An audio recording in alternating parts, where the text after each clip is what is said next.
Welcome to Blizzard Fire. We hope this video helps fire up your solution. Hello, trainers.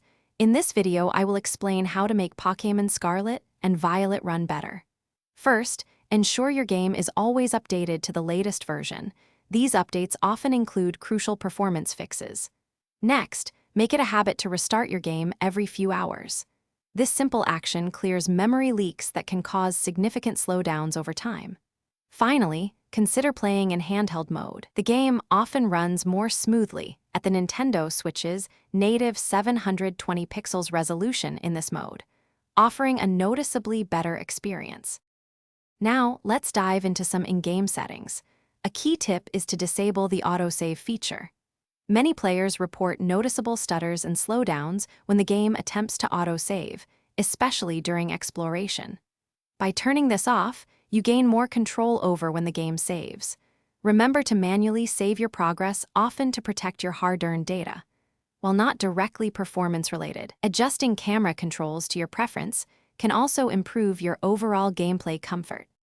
Beyond in-game options, your Nintendo Switch's system settings can also make a big difference. If you play docked, try changing your TV resolution to 720 pixels. This prevents the console from trying to upscale to 1080 pixels, which can strain performance.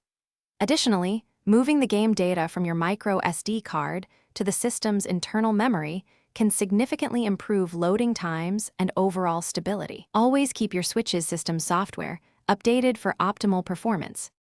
For a quick boost, try holding the ZL button to target and looking slightly downwards while moving.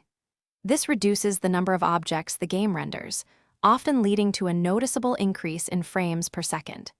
If you experience persistent frame rate drops, fast traveling to any location on the map will force a loading screen, effectively refreshing the game's performance. By implementing these easy methods, you can enjoy a much smoother and more enjoyable adventure across the Paldea region. Thanks for watching. If you found this helpful, don't forget to like and subscribe.